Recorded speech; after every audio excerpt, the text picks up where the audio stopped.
tẹo nó mới thải à? Tôi đuổi cái kiểm bạc từ tôi. Nó mình phải làm buộc nha.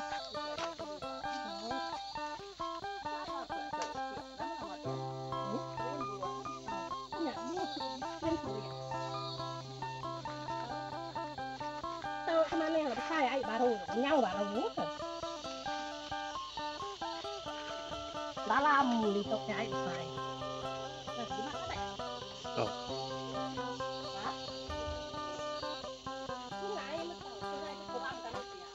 Cứ đấy. Đi làm điện vậy.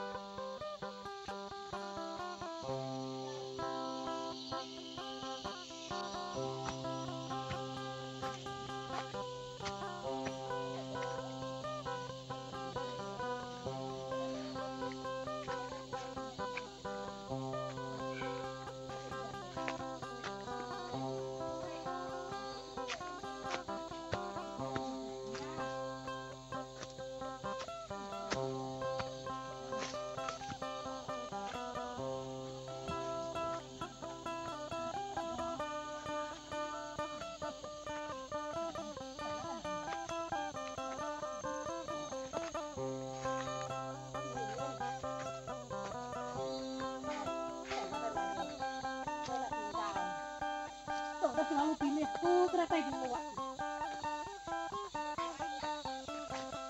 Ini saya ini kan saya pilih lama.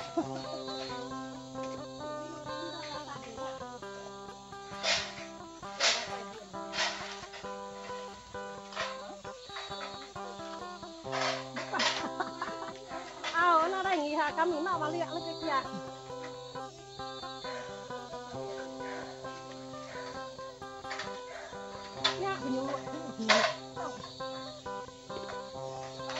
Mua quay mà ghé thay nhỉ.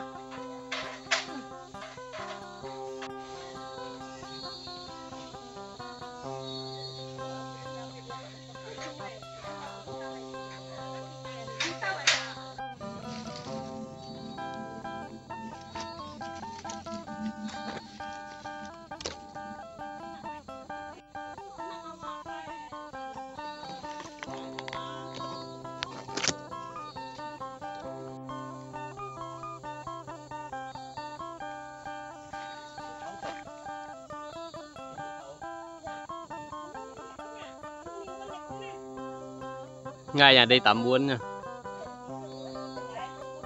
Đâu lia tí nghệ nha.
Tôi là thế bà hẳn là mãi Saya kaya jarang bulan.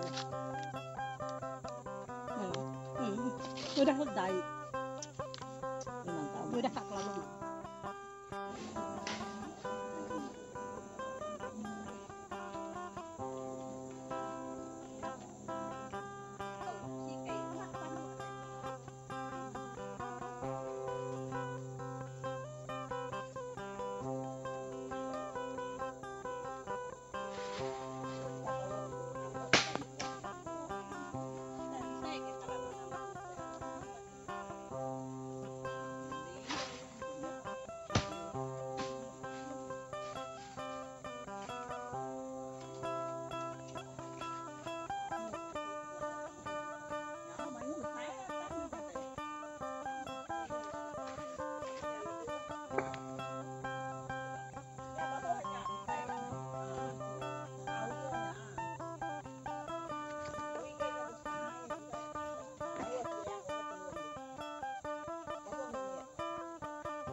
Buat pantau.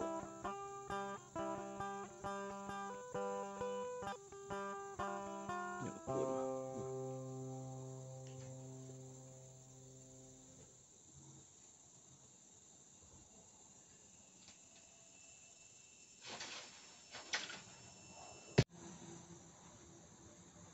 Buah nanas sawit agak mantap. Tadi udah besar jadi kedempak. Tinggal belum.